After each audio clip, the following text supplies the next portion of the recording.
Et on retrouve tout de suite Bernard Veil avec ses invités dans son émission Parlons patrimoine. Bonsoir Marie-Caroline, vous voilà de retour pour une nouvelle émission avec un sujet toujours aussi passionnant. Cette fois-ci, on va parler d'activisme financier. Donc, déjà en premier lieu, qu'est-ce que c'est l'activisme financier? Bonsoir Bernard.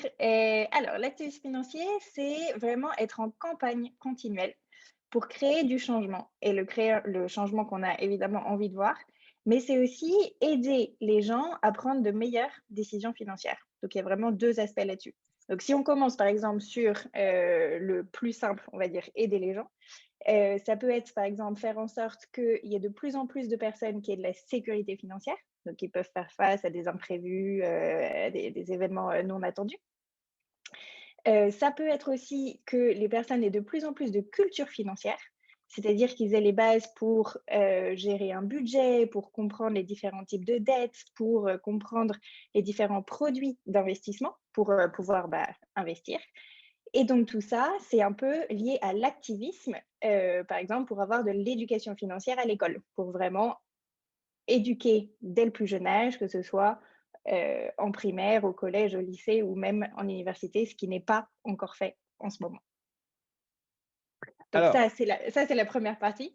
Et la deuxième partie, du coup, c'est pour créer un changement qu'on a envie de voir. Et donc, pour créer du changement, forcément, ça va être avec du capital. Donc, par exemple, la première initiative qui a été, enfin, une des grandes initiatives qui a été faite, c'est influencer les gestionnaires de fonds à respecter les principes des Nations Unies pour l'investissement responsable. Donc ça, par exemple, ça a été créé en 2016. Maintenant, il y a plus de 5000 signataires et on parle de 121 trillions de dollars sous gestion. Donc c'est énorme. Il y a encore beaucoup à faire, mais n'empêche que ça prend de l'ampleur. Donc ça, c'est une première chose. Et après, il y a trois gros principes qui sont utilisés pour justement créer le changement. Donc, il y a ce qu'on appelle divestment. Donc, c'est le fait de ne pas investir dans certaines industries qui sont jugées trop polluantes ou dont on ne partage pas les valeurs, par exemple de l'armement, mais il y en a plein d'autres.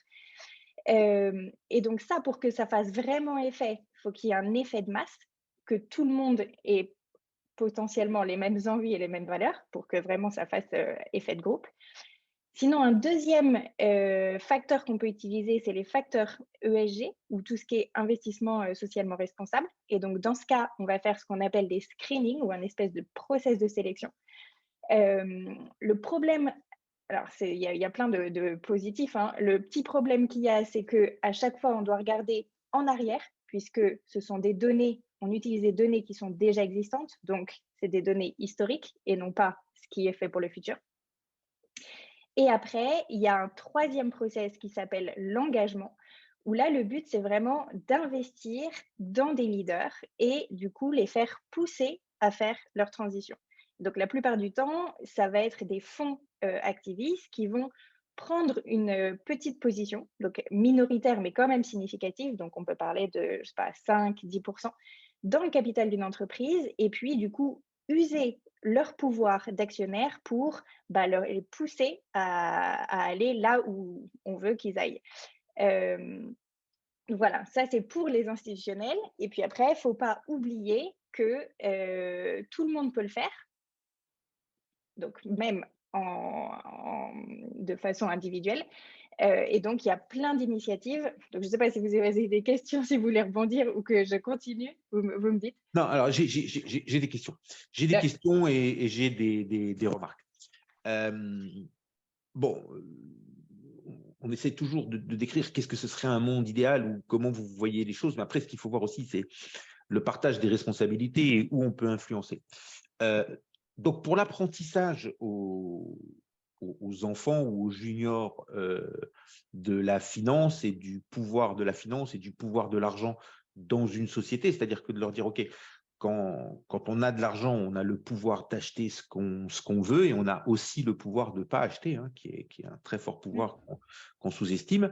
Et Donc ça, c'est un pouvoir individuel, et arriver à faire comprendre à des jeunes enfants qu'il y a aussi un pouvoir collectif, voilà. Donc ça, c'est probablement un des rôles de l'école, puisque pouvoir collectif, c'est un pouvoir citoyen. C'est un pouvoir qui peut accompagner un mouvement citoyen, ou c'est un pouvoir qui peut venir perturber un mouvement citoyen et créer une révolution ou un changement de système si on ne veut pas. Donc, OK pour enseigner ça à l'école. Je pense que d'ailleurs, il y a certaines initiatives qui sont intéressantes. C'est dommage parce que dans les temps anciens, dont je fais partie, il y avait cet enseignement. Hein. Donc, il y avait l'enseignement de la bonne gestion, de la saine gestion, de l'économie. Dans mon école, la caisse d'épargne, elle avait le droit de rentrer. Donc, la caisse d'épargne et le crédit mutuel rentraient librement dans l'école pour parler des vertus de l'épargne, pour parler de ce qu'ils faisaient avec l'argent. Il y avait tout ce système. Bon, vous êtes trop jeune, vous ne l'avez pas connu, mais c'était les maîtres d'école qui vendaient des timbres qu'on collait dans des carnets. Ces carnets se transformaient petit à petit en 10 francs qui étaient déposés sur des livrets de caisse d'épargne ou des livrets de crédit mutuel. Et chaque enfant qui rentrait à l'école se faisait offrir le livret, ce qu'on appelait le livret A, et après le livret bleu quand le crédit mutuel est venu, avec 10 francs de dépôt par la banque. Donc, la banque y avait son intérêt, mais il y avait aussi un engagement citoyen, et cet argent, à l'origine, servait à la construction d'HLM, d'habitations à loyer modéré, et donc à loger les gens. Donc, tout ça, c'est le rôle de l'école, oui. Après, est-ce que c'est le rôle de l'université? Ma foi, peut-être pas vraiment. Quand on arrive à l'université, on est grand et on va apprendre ce qu'on veut apprendre. Et si dans ces cours, on n'a pas une matière précise, ou on n'a pas un sujet précis sur lequel on a l'apprentissage, ben, on va dans les livres, on va dans les bibliothèques. Il y a aujourd'hui, on va sur Internet, on va où on veut, mais on a l'âge où on est suffisamment capable d'acquérir les savoirs qu'on souhaite acquérir. Alors là, ça c'était pour la première partie. Là-dessus, le grand focus que j'ai envie de faire, c'est la culture financière. Oui, on est dans un pays où on a peu de culture financière, et je pense que c'est parce qu'on est dans un pays de tradition catholique, et voilà. Et dans la tradition catholique, l'argent c'est pas le meilleur sujet qu'on puisse aborder en famille, à table, entre copains, voilà. Ce qui est absolument pas le cas dans d'autres cultures où ça parle tout le temps d'argent. Et d'ailleurs, je me rappelle que quand un correspondant américain était venu à la maison dans un échange, ben lui, la première phrase qu'il avait dès qu'on parlait de quelque chose, c'est combien ça coûte, combien on peut l'acheter. Enfin voilà, et sa porte d'entrée de l'intérêt d'un sujet était la valeur financière que le sujet avait ou que le sujet n'avait pas, ou qui pouvait décorréler de sa propre culture. C'est-à-dire que il ne pouvait pas comprendre comment ça pouvait être aussi cher, et il ne pouvait pas comprendre comment ça pouvait pas être aussi cher. Et quand je vous dis ça en réfléchissant en même temps que je parle, je me dis, c'est pas qu'il ne pouvait pas comprendre, c'est qu'il voulait plutôt qu'on lui explique afin qu'il puisse comprendre. Et ça, c'était pour lui-même enrichir sa culture financière, et donc savoir que dans d'autres mondes, il y avait d'autres choses qui se faisaient différemment. Ensuite, l'investissement responsable, alors ça, c'est un sujet vraiment, j'ai envie de dire, qui me tape sur le système. Mais vous ne pouvez même pas imaginer comment ça me tape sur le système. J'ai l'impression que c'est un peu tout et n'importe quoi. Alors, c'est sûr que j'ai envie de dire, le pire serait de ne rien faire. Le pire serait de ne rien faire. Là, je suis d'accord avec tous ceux qui veulent faire et tous ceux qui prônent l'activisme financier. Là-dessus, je n'ai pas de sujet. Je suis d'accord. Mais après, c'est-à-dire que pour faire des choses ESG, environnementales, donc de l'énergie solaire, des batteries et des choses comme ça, il faut extraire les minerais, et on sait que les mines sont les plus grands émetteurs de CO2 qu'on ait sur cette planète. Donc les grands champs de mines, je crois que ce qui a été calculé, c'est que le grand champ d'extraction de lignite à la frontière entre la Moselle et l'Allemagne est le plus gros pollueur, donc le plus gros rejeteur de CO2 dans l'atmosphère qu'on ait en Europe, la plus grosse entité. Donc voilà, donc tout ça, c'est un petit peu compliqué, et c'est peut-être là-dessus que vous allez nous aider à mettre un petit peu d'ordre dans comment est-ce qu'on va définir cet activisme. Et après, je vous donne, et je termine là-dessus parce que j'étais un peu long, ma préférence, c'est l'activisme par l'intérieur, Donc, je trouve cette initiative de fonds activistes qui prennent 5, 6, 7 ou 8% dans des grosses sociétés et qui ensuite vont le changer, le faire évoluer de l'intérieur. Et je dirais même, ils ne vont pas le changer de la même manière qu'on ne change pas une personne, mais on peut l'aider à devenir le meilleur possible. Et donc, ils ne vont pas changer une entreprise, mais ils vont transformer l'entreprise en étant une entreprise de meilleure qualité, avec une meilleure vision de l'environnement, avec une meilleure compréhension des acteurs et des choses comme ça. Allez, essayez de trier un petit peu là-dedans et on... Oui, non, je suis d'accord que l'engagement, le fait de prendre une partie et donc une part de l'entreprise et du coup de vouloir vraiment pousser l'entreprise à ce qu'elle soit plus efficace, plus efficiente, plus tournée vers l'environnement, plus respectueuse, plus transparente, etc. C'est hyper efficace et c'est probablement plus efficace que de faire comme les autres solutions dont on a parlé tout à l'heure, qui sont le screening ou juste le fait de ne pas investir du tout dans des industries qui sont plus polluantes. Pourquoi? Parce que du coup, il y a vraiment cette envie de changement, de vraiment d'engager, entre guillemets. Et donc, ça, c'est toujours d'un point de vue institutionnel, mais d'un point de vue personnel, encore une fois, on peut le faire. Il ne faut jamais sous-estimer son pouvoir soi-même. Et donc, du coup, on peut le faire comment? En changeant de banque, en changeant de fonds de pension, en utilisant des plateformes, par exemple l'ITA.co, qui permettent de mettre en relation des boîtes, par exemple, qui cherchent des financements avec ceux qui ont de l'épargne. Et encore une fois, il y a des thèmes environnementaux, mais il y a des thèmes sociaux, il y a des thèmes, enfin, c'est très vaste.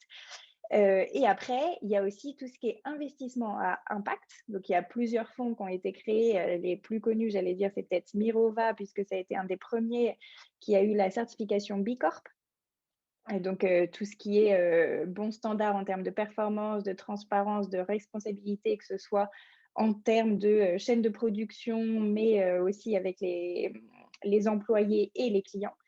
Et l'autre que j'avais envie de citer, c'est par exemple Alter Equity, qui vraiment a un enjeu social, puisqu'encore une fois, le changement dont on a envie de voir, il peut être aussi différent qu'il y a de personnes.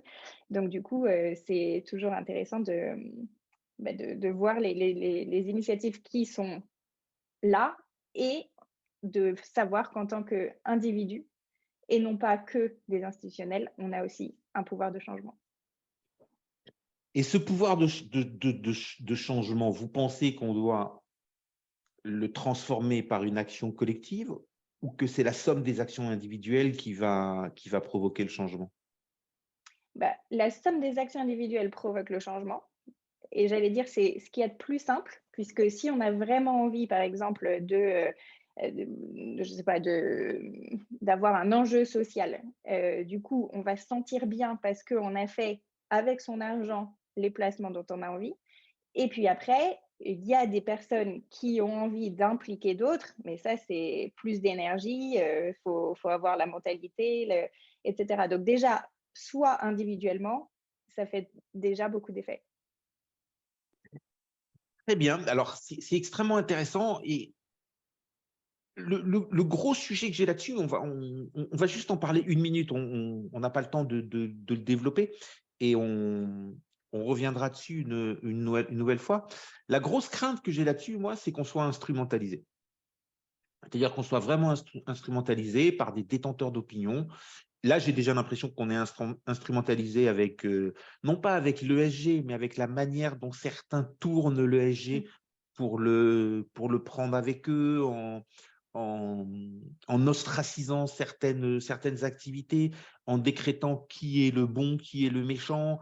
Et tout ça, ça me fait toujours un petit peu peur. Donc là, je me réfère à des philosophies anciennes, à des histoires anciennes, mais quand on instrumentalise une population, je trouve que c'est dangereux et je trouve que les financiers, comme en fin de compte, à la base, ce qu'ils veulent, je ne vais pas dire qu'ils n'ont pas de morale et pas d'éthique à titre individuel, ils ont bien entendu une morale et une éthique, mais ensuite, quand ils sont dans leur mouvement financier et dans leur société financière, ils sont guidés par le profit Et là, ils sont complètement désinhibés puisqu'ils travaillent dans le sujet, quoi.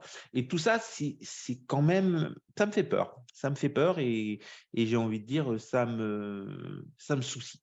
Voilà. Allez, je vous laisse 1 minute pour répondre et on passera à un autre sujet. Alors, ça vous soucie pas nécessairement moi, pour être honnête. Clairement, tout ce qui est problématique ESG, il y a, comme vous avez dit, il y a du greenwashing, des gens qui ou des entreprises qui vont dire: «Ah moi je suis clean là-dessus» et puis, en fait, pas du tout, enfin, OK, mais je trouve que ça toujours tend à desservir la cause. La cause, c'est qu'en ce moment, bah, c'est vraiment le sujet dont tout le monde parle, qui, il y a peut-être 10 ans, était, marginal, alors que maintenant, c'est vraiment le gros sujet.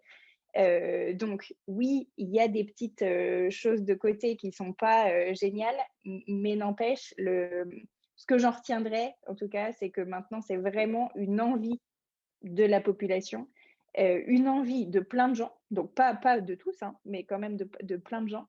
Et du coup, je garderai cette un peu optimiste plutôt que de regarder à comment certaines personnes ou entreprises tournent la chose en leur faveur. Ok, eh ben, c'est sur ces quelques mots qu'on va finir ce thème de l'activisme financier. Il aurait mérité beaucoup plus de temps. Ben, j'espère qu'on y reviendra lors d'une prochaine émission. Entre-temps, tout le monde nous a rejoints. L'équipe est maintenant au complet, donc on va pouvoir commencer avec un édito sur lequel vous serez amené à réagir et tout le monde réagira. L'augmentation du risque est l'ennemi de la performance. Au début, quand on commence à placer ou à investir son patrimoine, que l'on soit conseillé ou pas, on se construit petit à petit une stratégie en définissant ses propres orientations ou assez souvent juste en empilant différents produits. Puis vient le temps de la hausse. Quelquefois, c'est une classe d'actifs qui s'envole, d'autres fois, ce sont plusieurs en même temps. C'est un peu la période que nous avons passée, où les actions, les obligations, l'immobilier et beaucoup d'autres actifs montaient de concert. Du fait de l'augmentation des classes d'actifs, le portefeuille devient de plus en plus exposé et les plus-values latentes s'envolent. L'investisseur en veut plus, il pense que les plus-values le protègent, le conseiller ne veut pas être un suiveur et va se laisser faire ou accompagner. Seul le technicien froid et calculateur ne bougera pas. Notre Iceman, au contraire, réduira le risque pour rester dans ses ratios. Mais par la magie des formules mathématiques, les indices de risque des produits risqués vont naturellement baisser du fait de la continuité de la hausse.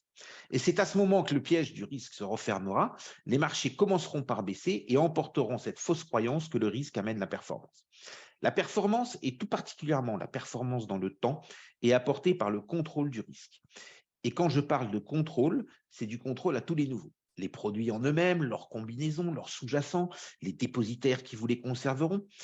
Cette alchimie vous apportera une capacité à obtenir la performance que vous rechercherez et non pas la performance absolue, car celle-ci n'existe malheureusement pas. Mais au fait, l'investisseur est-il vraiment à la recherche de performance? Je ne le crois pas. Ça peut vous paraître bizarre, mais je ne le crois vraiment pas. 30 ans de la pratique du métier de gestionnaire de patrimoine m'ont persuadé que ce n'est pas la recherche première. En premier lieu, l'investisseur souhaite ne pas perdre. En second lieu, il veut de la tranquillité. L'immense majorité des investisseurs ne veulent pas être réveillés au milieu de la nuit pour qu'on leur annonce une mauvaise nouvelle et ne veulent pas non plus voir des choses complètement inattendues arriver. Ils ne jouent pas au loto, ils veulent placer leur argent. Et ensuite seulement, la progression du capital, qui devient d'ailleurs un vrai sujet en temps d'inflation. Mais je me rappelle, c'était il n'y a pas si longtemps, c'était il y a quelques années, ou quelques dizaines de mois, les fonds euros ramenaient pratiquement rien, l'inflation était à zéro, et beaucoup de gens s'en arrangeaient en disant ben, je gagne un tout petit peu, et comme il n'y a pas d'inflation, ce petit peu, c'est toujours mieux que rien. Voilà, j'aimerais avoir votre retour sur le rapport entre la performance et le risque, ça c'est la première grande question, et votre point de vue ou votre retour d'expérience sur la recherche de l'épargnant ou de l'investisseur. Alors, cette fois, plus que jamais, on va commencer par David Calfon parce que David, vous êtes un peu tout en même temps. Vous êtes un épargnant, vous êtes dans l'industrie de la finance, vous avez des clients en direct, vous avez des clients en B2B, donc vous avez des opinions qui vous remontent d'épargnants, des opinions qui vous remontent de gens qui côtoient des épargnants, vous êtes vous-même épargnant à titre personnel, et donc vous voyez comment les choses se passent pour vous et autour de vous, et vous êtes vraiment dans ce monde-là. Donc, allez-y, votre point de vue en général très rapidement, et après plus précisément sur les deux questions que j'ai ouvertes. Alors, si vous me permettez, Bernard, je vais commencer par une petite anecdote.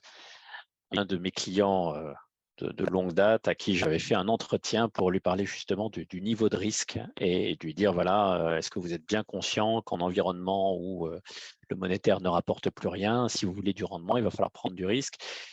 L'entretien dure 1 heure et à la fin d'1 heure, il me répond, Monsieur Calfon, il n'y a pas de problème, vous pouvez prendre du risque. Tant que je ne perds pas, tout va bien. Donc voilà, bon, c'est tout ça pour dire que la notion de risque, c'est quelque chose d'extrêmement subjectif. Et en termes financiers, le risque, on le mesure. On a des mesures de volatilité, de tracking error, on utilise tout ce jargon. Mais encore une fois, c'est quelque chose de totalement abstrait pour le commun des mortels et personne n'arrive, je n'ai jamais vu aucun client arriver en disant « Oh, moi, il me faudrait une volatilité comprise entre 5 et 6 ». Ça m'ira très bien parce que personne ne comprend ce que c'est. En revanche, vous avez beaucoup de mots qui sont utilisés.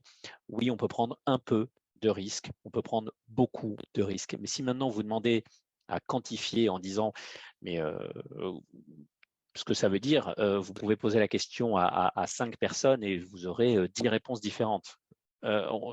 Ce qui est sûr, c'est que la véritable la manière de mesurer l'appétence pour le risque, c'est de passer par le risque de perte. En disant, voilà, finalement, quand on rencontre quelqu'un, on lui dit, voilà, vous êtes prêt à perdre combien? Si on perd 10%, est-ce que c'est grave? Si on perd 20%, est-ce que c'est grave? Voilà. Donc, je pense que c'est comme cela qu'on l'aborde avec les clients privés. Maintenant, d'un point de vue financier, ce qui est sûr, c'est que cette notion de risque, on peut l'appréhender avec une phrase toute simple, hein, qui est l'idée de garder les pieds sur terre. Voilà, comment on fait pour ne pas s'emballer lorsque les marchés montent et comment on fait pour ne pas paniquer lorsque les marchés baissent. Et pour cela, nous, chez Sansot, on a pris une approche de contrôle des risques qui est assez systématique et qui nous permet finalement, en mesurant la rapidité et l'amplitude des mouvements, donc c'est bien la combinaison des deux, hein, c'est à la fois de combien ça monte et en combien de temps c'est monté. Donc c'est ce qu'on appelle un petit peu la violence du mouvement, hein, c'est la combinaison de ces deux choses. Vous avez l'inverse effectivement avec la baisse, hein, de combien ça a baissé, en combien de temps ça a baissé.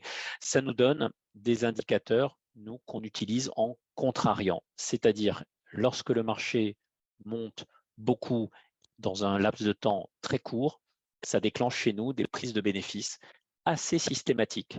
Et de même que lorsque le marché baisse, et plus il baisse beaucoup et plus il baisse beaucoup dans un laps de temps limité, ça va déclencher chez nous des réinvestissements, j'ai envie de dire quasi systématiques également. Ça, c'est ce qu'on appelle, nous, une mesure de contrôle des risques. Donc, prendre des bénéfices, ne jamais oublier de prendre des bénéfices et décréter les positions qui ont bien marché et ne pas oublier non plus de réinvestir dans des choses qui ont baissé. C'est comme cela, nous, qu'on a abordé de manière, je dirais, assez empirique, hein, en se prenant sur l'expérience de nos équipes et des marchés. Voilà un petit peu comment on essaye d'aborder cela. Et je peux vous dire que ces dernières années, ça a quand même été dans l'ensemble plutôt créateur de valeur plutôt qu'autre chose.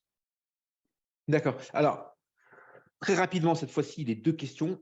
Est-ce que vous êtes d'accord avec moi ou est-ce que votre retour d'expérience vous fait avoir la même approche?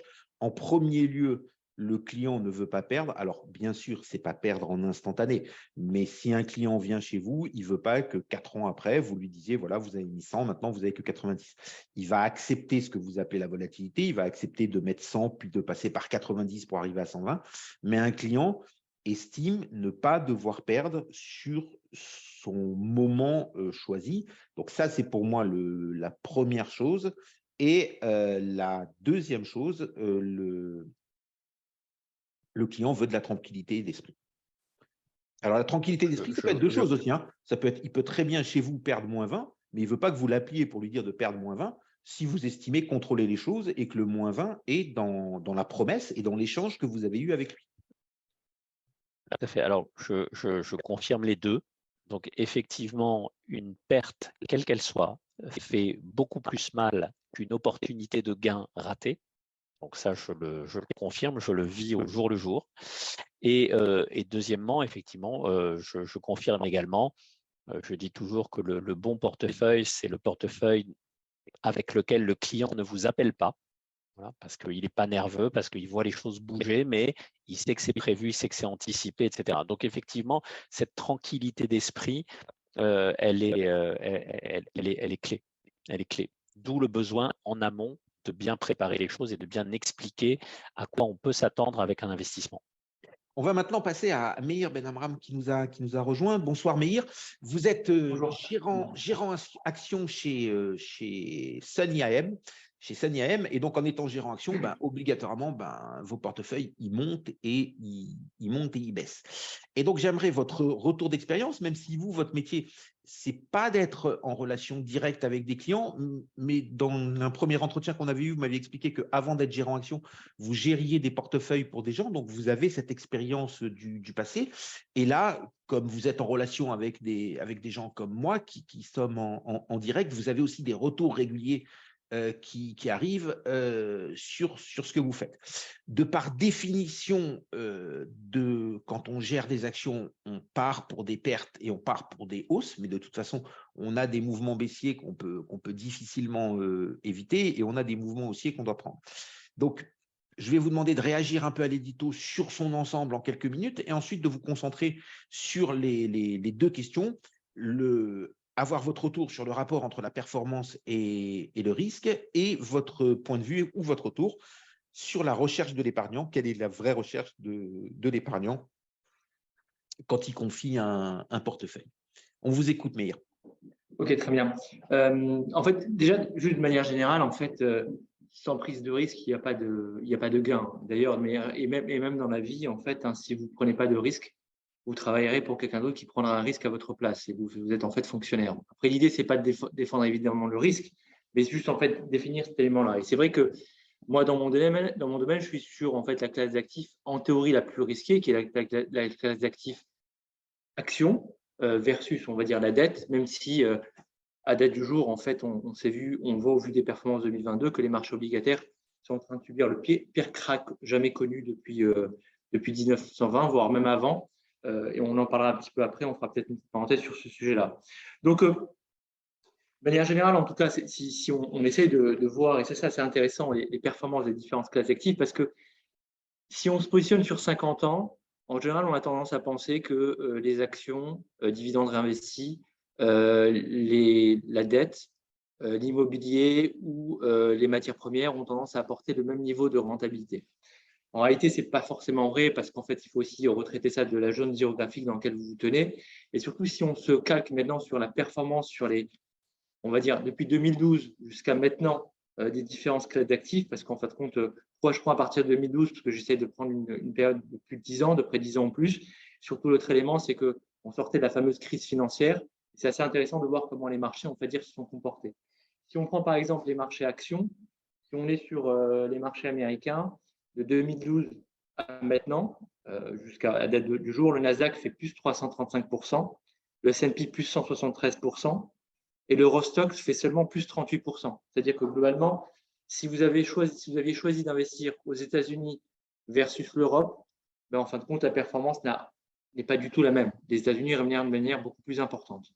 Et si en fait on tient compte, on va dire, des actifs obligataires ou on va dire des actifs ou des matières premières, on se rend compte que sur la période actuelle, la performance, on va dire, de ce qu'on appelle l'investment grade est catastrophique, et en tout cas, elle est mauvaise. Entre 2012 et 2022, on a plus 7% seulement de performance sur l'investment grade, et sur le high yield, on a plus 27%. Après, là aussi, il faut faire peut-être une petite nuance, c'est que sur les actifs obligataires, l'année 2022 est catastrophique, et si on retraite l'année 2022, on arrive à trouver bon an mal an une performance d'investment grade au même niveau que celle des marchés actions européens, c'est-à-dire plus 38%. Mais donc, en tout cas, parenthèse, ce que j'aimerais faire, c'est de dire que sur les classes d'actifs, si on est sur les marchés actions et plutôt américains, on arrive à surperformer en tout cas ce qui est dette et ce qui est matière première. Je n'ai pas fait de parenthèse sur la partie immobilière parce que je ne suis pas en mesure de qualifier la partie immobilière parce qu'il y a une notion de leverage et peut-être que David ou d'autres personnes pourront intervenir là-dessus. L'autre élément qui est assez important aussi, c'est que Bernard, il y a une notion de timing parce que très souvent, en fait, on parle de timing, de momentum, c'est-à-dire à quel moment, en fait, il faut acheter ou investir. Et là-dessus, ce n'est pas si simple que ça parce que, en tout cas, sur les marchés actions, alors, je ne suis pas un féru de stats, hein, d'autant plus que je fais du stock picking, mais là, j'essaie de répondre à votre question, à cette situation-là, en intégrant là pour le coup des stats. Mais si on prend les marchés, et c'est extrêmement intéressant cette donnée-là, mais si on prend les marchés actions entre 1999 et 2021 sur le MSCI World, c'est-à-dire l'indice des actions au monde, donc là, on a vraiment sur la performance mondiale des actions, les actions rapportent un taux moyen de 6,5% par an sur cette période-là de 1999 à 2021. Mais si on a manqué les 10 meilleures séances de bourse sur cette période-là, la performance du MSCI World elle est seulement de plus 3,6%. Et si on a manqué les 40 meilleures séances de bourse, en fait, on perd 1,1% par an si on investit sur le MSCI World sur cette période-là. Et juste dire qu'en fin de compte, la notion, on va dire, de timing n'est pas non plus simple parce qu'on va dire que ça peut être sympa de dire quand le marché monte, je prends mes plus-values et j'attends que le marché baisse pour acheter. Et en tout cas, sur ma classe d'actifs, à moi, ce n'est pas simple. La raison montre qu'il vaut mieux rester investi sur du long terme. Et en général, quand on investit sur du long terme, en tout cas sur les actions, on arrive à avoir un rendement de plus de 6% par an sur les marchés sur les actions mondiales. Après, sur moi, ce que je fais chez Sony, les performances sont bien supérieures. Mais là-dessus, l'idée, ce n'est pas de faire de pub sur les performances que je réalise. On la fera tout à l'heure, la pub, quand ce sera voilà. Pas de problème. Alors, OK, merci beaucoup sur ces points. On va passer maintenant à Marie-Caroline, qui, elle, va avoir une autre approche donc, et nous donner un petit peu son point de vue. Donc, toujours la même chose, Marie-Caroline. En règle générale, est-ce que l'augmentation du risque est l'ennemi de la performance telle que je l'ai définie? Est-ce que vous y souscrivez ou vous n'y souscrivez pas? Et ensuite, sur la recherche de l'investisseur. Donc, moi, du coup, depuis 2 ans où je suis coach financière, j'aide du coup les personnes, enfin mes clients, à gérer leurs finances personnelles. Et donc, du coup, j'ai des clients qui ont des problématiques d'investissement. Donc, elles vont voir des family office, des banques privées, des banques normales. Du coup, vont avoir des propositions et veulent une coach pour être sûres qu'elles font la bonne décision, qu'elles comprennent dans quoi elles vont s'engager, qu'elles comprennent les produits financiers, qu'elles aient quelqu'un d'indépendant qui ne va pas justement pousser un produit ou un autre, mais qui est vraiment là pour donner de la connaissance et du coup de la confiance. Et donc, les problématiques de risque, j'en ai hyper souvent et à chaque fois, ce qui me fait beaucoup rire, entre guillemets, c'est que c'est effectivement hyper subjectif. Donc, il y a plein de clients qui vont me dire « Ah non, non, mais moi, je ne veux pas de risque ». Et puis, quand on creuse, du coup, est-ce que le but, c'est vraiment de comprendre pourquoi ils ne veulent pas de risque, c'est quoi leur situation globale, etc. Afin d'avoir vraiment une approche holistique, une approche globale. Et du coup, ce non-risque, ça se trouve, pour des personnes, ça va être 70% investi dans des actions ou des obligations, alors que pour quelqu'un d'autre, ça va être que 30%. Donc, en fait, encore une fois, le mot de dire « je ne veux pas de risque », il ne veut pas dire grand-chose. Et du coup, c'est en creusant qu'on va essayer de mettre un chiffre, sur le curseur. Et du coup, une fois que le chiffre est plus ou moins défini, poser plein de questions pour être sûr que la personne elles comprennent qu'est-ce que ça veut dire justement d'avoir 70% d'actions ou que 30%. Du coup, est-ce que, encore une fois, on est à l'aise avec la perte? Pour moi, c'est ce qui est de plus relevant, de plus… Je trouve pas le mot, mais voilà, significatif. Pourquoi? Parce que ça parle. Quand on dit si vous placez 100 du jour au lendemain, si vous perdez 20, comment vous vous sentez? Évidemment, la personne, elle ne va pas être ravie, mais est-ce que c'est la cata? Pourquoi? Parce que, non, j'ai mis 10 ans à avoir ces économies, j'ai lutté, etc. Pas question que j'en perde. Ou alors, c'est pas grave, moi, j'ai un horizon de temps qui est long. Voilà, je suis prêt à prendre du risque. Pourquoi? Parce que je gagne pas mal, je mets beaucoup de côté, et puis etc. Donc, vraiment, la subjectivité de du risque, du coup, pour moi, c'est vraiment, en tant que coach, c'est vraiment essayer de creuser pour voir qu'est-ce que ça veut dire, qu'est-ce que ça engendre et est-ce que la personne est prête ou pas à prendre ce risque. Et il n'y a pas de réponse déjà toute faite. C'est pas parce qu'on gagne pas mal qu'on veut prendre du risque, c'est pas parce qu'on gagne rien qu'on ne veut pas en prendre, etc. Donc, pour moi, et ça lie la deuxième question, qu'est-ce que cherche l'investisseur? La tranquillité de l'esprit, hyper important. Et pour moi, elle vient de 2 façons. La protection, donc avoir de quoi faire face à des imprévus, mais aussi de la connaissance. Pourquoi? Parce qu'on doit comprendre qui on est en tant que personne et en tant qu'investisseur, qu'est-ce qu'on veut faire et où est-ce qu'on va. Et une fois qu'on a cette connaissance, alors pas nécessairement hyper poussée dans tous les produits financiers à mettre les mains dans le cambouis, etc., mais juste comprendre sa stratégie, et du coup, on a la tranquillité de l'esprit. Donc, tranquillité de Merci. l'esprit, hyper important, et aussi préservation de sa richesse, évidemment. OK, merci beaucoup. Et c'est maintenant au tour de Julien Milinkiewicz. Alors, Julien, vous nous avez sagement écouté, vous avez écouté tout le monde. J'espère que vous avez pris des notes, que vous avez bien retenues. Et on va vous laisser le soin de donner votre avis dans un premier temps, de donner peut-être un retour d'expérience avec, comme vous êtes ingénieur patrimoine, avec les clients que vous pouvez voir et comment ils appréhendent ce risque quand vous leur proposez des solutions. Et après, de faire une petite synthèse et une petite conclusion. Et bien sûr, comme toujours à la French Radio, vous avez 4 minutes maximum pour faire tout ça. On vous écoute, Julien. Merci Bernard, bonsoir à tous déjà. Effectivement, comme vous le savez, chez Mullins, nous, on ne propose que des contrats d'assurance vie en unité de compte. Donc, on travaille avec quasiment 200 gérants financiers, pas exclusivement qu'en France. Et donc, par définition, lorsque le client veut venir travailler avec nous, il a une certaine appétence au risque, et c'est une des premières choses qu'on précise dans les entretiens, à savoir que si vous voulez souscrire un contrat d'assurance vie chez Mullins, par définition, on ne sera pas sur du support euro, on ne sera pas sur du produit garanti parce qu'on n'en a pas. Donc, on sera de facto sur les unités de compte, donc vous acceptez de prendre un petit peu de risque. Ensuite, moi, ce que je constate, et je pense que vous pourriez faire le même constat, Bernard, c'est que je pense que depuis une dizaine d'années, on a fait preuve et les gérants de patrimoine ont été en première ligne, on a fait preuve de beaucoup de pédagogie pour expliquer aux épargnants français que si vous vouliez de la performance, vous êtes obligé de prendre du risque. Et je pense que progressivement, ça a fait son chemin.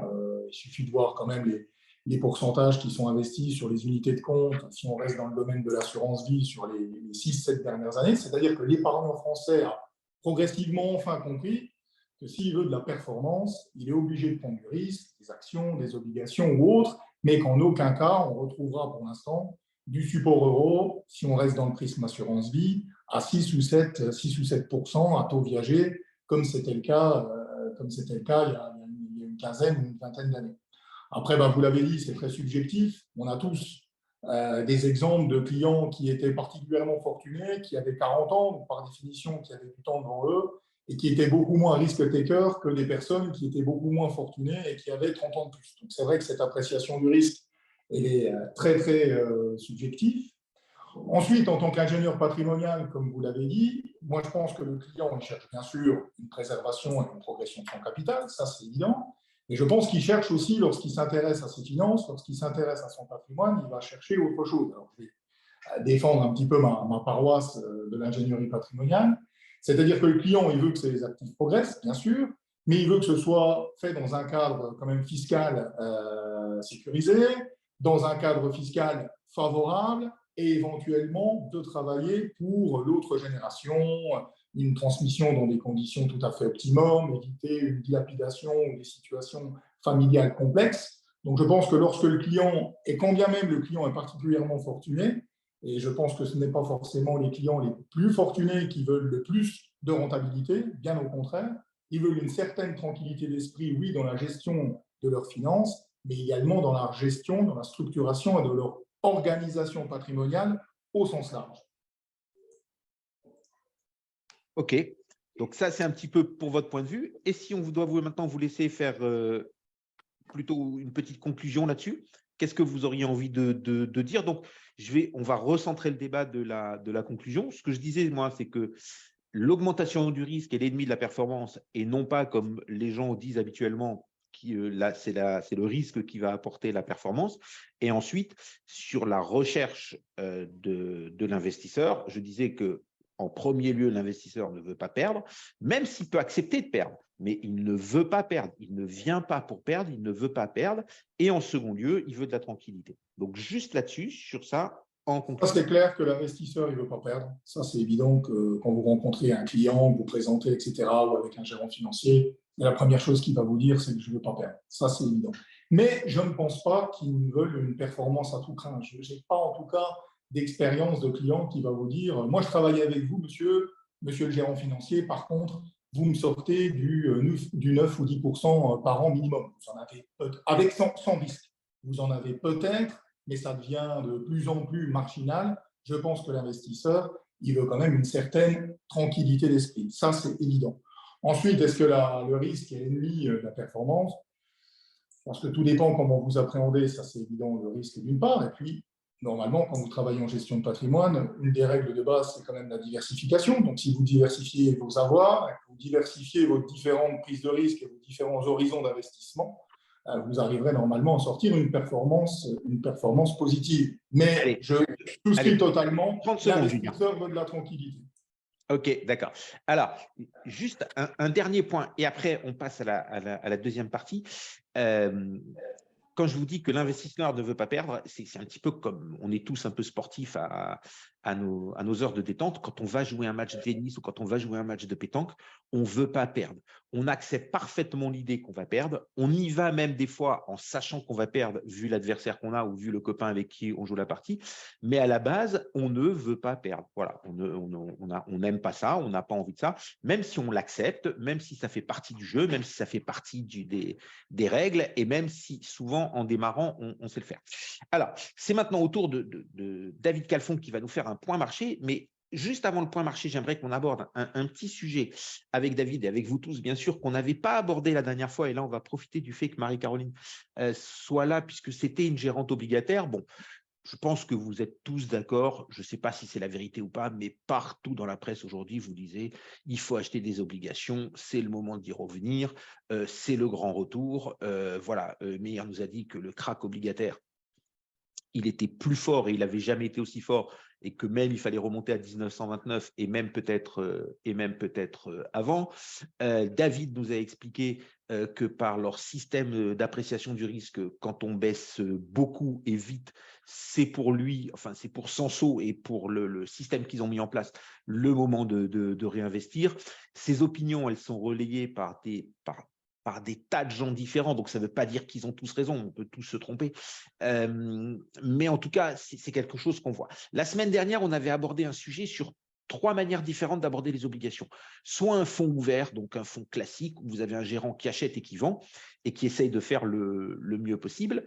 Soit un fonds à horizon fermé, donc vous avez un gérant ou une équipe qui achète et qui ne vend plus. Ce qui est acheté est acheté, et même s'ils considèrent qu'ils ont fait une erreur, tant pis, c'est comme ça, c'est la vie, c'est la règle du fonds, et qui vont vous amener au terme du fonds. Et troisième technique, on achète, en théorie on garde, mais si on pense qu'on s'est trompé ou qu'on a mieux à faire, eh ben, on vend. Et par contre, on a ce mur de date finale. Et on avait ces 3 techniques, et ce qu'on voulait essayer de savoir, c'est aujourd'hui, donc on va pas essayer de déterminer quelle est la meilleure technique dans l'absolu et pour toujours, et pour toute la vie et partout dans le monde. On veut juste savoir, aujourd'hui, chez nous, en Europe, avec le krach qu'on est en train de vivre et avec la situation qu'on a, si tant est qu'on doit revenir et retourner sur ce marché, vers quelle technique il faut s'approcher. Allez, Marie-Caroline, c'est à vous. Qu'est-ce que vous en pensez de ce sujet tout particulier? Alors, donc c'est une question de timing au final. Quand rentrer, quand sortir, et enfin, étant trader pendant 10 ans, c'est même même si c'était mon métier, on n'a jamais tout bon tout le temps.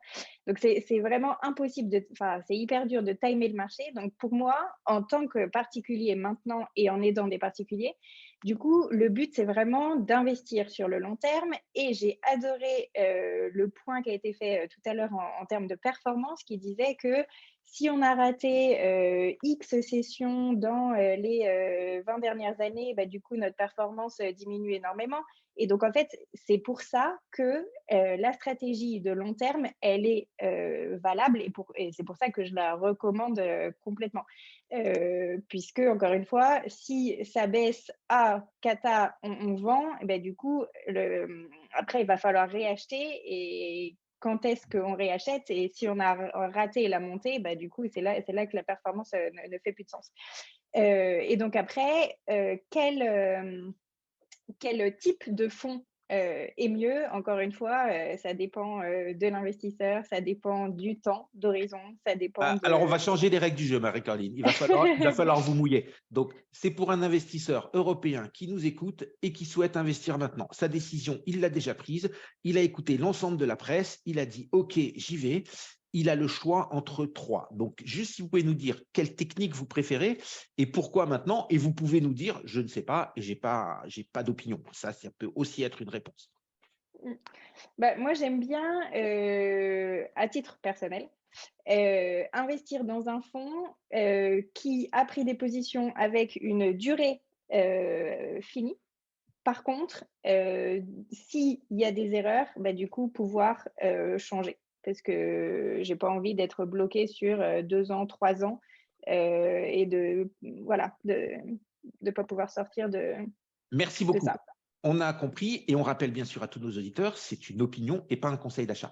On Personnel, va demander à Meir son opinion. Meir, c'est la même chose. Même si vous êtes un gérant action, il va falloir vous mouiller.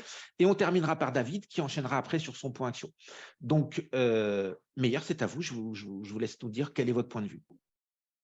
Déjà, sur l'histoire des fonds fermés à date, pour moi, je pense que c'est du marketing pour attirer le chaland, en fait. L'idée, c'est quoi? C'est que le marché obligataire a beaucoup baissé. Comme on l'a dit, on vit un crack. On a une sorte de rémunération induite, on va dire, autour des entre 7 et 9% sur ce qu'on appelle le high yield. C'est-à-dire, je précise bien, c'est-à-dire le rendement du portefeuille d'un fonds high yield à date du jour est entre 7 et 9%. Mais si à côté, vous avez un défaut d'une participation ou autre, ça ne veut pas dire que vous allez faire 7 à 9% par an. Mais donc, sur les 3 propositions que vous avez faites, je rejoindrai en fait Marieka, c'est-à-dire que je préférais plutôt un fonds ouvert et sans être contraint par une date particulière, parce qu'en fin de compte, pour moi, c'est du marketing pour attirer l'investisseur, mais ce n'est pas ce qui va changer la donne. Ce qui va changer la donne, c'est si en fin de compte, qu'est-ce que vous avez dans votre portefeuille et si effectivement il y a une détente du risque obligataire, sachant que, à mon sens, sur les États-Unis, le sujet est un peu moins embêtant qu'en Europe. En Europe, on n'a pas encore fait, on ne connaît pas encore toute la vérité de ce qui va se passer en termes de politique monétaire. Et le sujet du risque est quand même encore plus important en Europe qu'aux États-Unis pour des questions qu'on connaît de sourcing énergétique. Mais un autre élément qui n'est pas forcément intégré en Europe, c'est le sujet de l'inflation salariale qui, elle, en fait, est statique, c'est-à-dire qu'elle se fait tous les ans versus une inflation salariale dynamique aux États-Unis qui se fait, on va dire, en instantané. Donc, pour le coup, je rejoins Marieka, c'est-à-dire un fonds ouvert classique, et pour ne pas non plus être collé ou en tout cas être à la merci d'une date longue. Et après, en termes d'investissement, je pense qu'il faut préciser quand même qu'investir sur la durée, c'est important, c'est-à-dire qu'il faut avoir un horizon long. Et ensuite, moi, j'aurais timé l'investissement. Comme on ne connaît pas le moment où investir, j'aurais fait en plusieurs dates. C'est-à-dire j'aurais commencé à investir sur le corporate, mais en plusieurs périodes. Voilà. OK, merci beaucoup. Alors, avant de donner la parole à David, Marieka, si j'ai bien compris, vous n'avez pas la même opinion. Vous, c'est un fonds avec une date et avec la capacité de gérer. Et Meir, ce qu'il vient de nous dire, c'est un fonds ouvert avec un bon gérant. C'est ça, Caroline? Marie-Caroline, je vous ai bien entendu? Oui. OK, super. Donc, c'est parfait. On a 2 avis différents et bien entendu, pour Meir, c'est la même chose. C'est son opinion et pas un conseil d'achat. Et maintenant, on va passer à David Calfon qui va nous donner d'abord son opinion, qui ne sera bien entendu pas un conseil d'achat. Et après, David, vous enchaînez sur le point marché. Bien, permettez-moi de rompre un petit peu le consensus auquel on est habitué dans cette émission. Pour une fois, je vais dire que je ne suis pas du tout d'accord avec ce qui vient d'être dit. En fait, cette notion d'avoir une date, ce n'est pas du marketing. Cette notion d'avoir un fonds daté, c'est de permettre à l'investisseur de bénéficier de la beauté de l'instrument obligataire, c'est-à-dire qu'à la fin, quand on achète une obligation et qu'on la porte jusqu'à son échéance, il y a une force de rappel. Il y a cette force de rappel qui est le fait qu'à la fin, on est remboursé au pair. Et avoir un fonds qui a une date d'échéance, qui a une date de maturité, ça veut dire quoi? Ça veut dire que le risque du portefeuille, il va décroître au fil du temps, puisqu'à la fin, il y a cette notion de remboursement. Mais je mets de côté les cas de défaut que l'on peut encadrer d'une autre manière. Acheter un fonds ouvert, et encore une fois, chez Samsung, on gère les deux. On a des fonds datés, on a un fonds daté, on a des fonds ouverts. Donc, il n'y a pas de, je n'ai pas de sujet particulier pour l'un ou contre ou pour l'un ou l'autre. Mais ce que je peux vous dire, c'est que quand on investit dans un fonds qui est ouvert, qui n'a pas de date d'échéance, qui n'est pas un fonds à maturité, en fait, on est à risque constant tous les jours. C'est-à-dire que régulièrement, quand vous dites, voilà, j'investis dans des obligations qui ont entre 5 et 7 ans de maturité, chaque jour qui passe, vous allez racheter des obligations plus longues pour rester à 5-7 ans de maturité. Donc, c'est ça, en fait, le principe d'un fonds obligataire ouvert. Le fonds daté, lui, il a cette chose qui permet à la fin d'avoir cette force de rappel, donc du remboursement au pair, et d'avoir finalement ce risque, cette maturité fondante qui fait que plus le temps passe, plus on se rapproche de l'échéance, moins il y a de risques dans le portefeuille. Et finalement, lorsqu'on arrive à tenir une obligation jusqu'à l'échéance, que les taux aient monté ou baissé en cours de route, on s'en fiche un peu. Ce qui était important, c'était le taux de rendement auquel on est rentré et auquel on a acheté cette obligation. Donc moi, pour ma part, je me permettrai plutôt de rejoindre Marika en disant que ce que j'aime bien, c'est les fonds effectivement avec une date de maturité à la fin, un fonds à échéance, mais pour lequel on a quand même la latitude de bouger à la marge le portefeuille, tout simplement parce que quand on lance un fonds à échéance, on a devant nous une échéance qui est autour de probablement 4, 5, 6 ans. 4, 5, 6 ans, c'est long, c'est un élan qui est long et de laquelle la vie des entreprises peut changer, la situation des entreprises peut changer et je préfère pouvoir adapter le portefeuille en cours de route si jamais tout d'un coup une entreprise commence à avoir un revers de fortune ou bien également autre cas de figure, vous avez des cas de figure où la qualité de crédit d'un émetteur s'améliore énormément, vous faites une énorme plus-value sur l'obligation tout de suite, ce qui veut dire qu'à la fin, plutôt pas à la fin, mais en cours de vie du portefeuille, vous pouvez vous retrouver avec des titres qui vont vous rendre quasiment zéro, alors que vous avez encore du risque dessus. Et donc là, le rendement sans risque, c'est des choses effectivement qu'on va plutôt essayer d'éviter. Donc que ce soit en prise de bénéfices lorsqu'il y a eu des gains excessifs sur les lignes obligataires, ou bien pour limiter les pertes au cas où il y a un revers de fortune pour l'entreprise.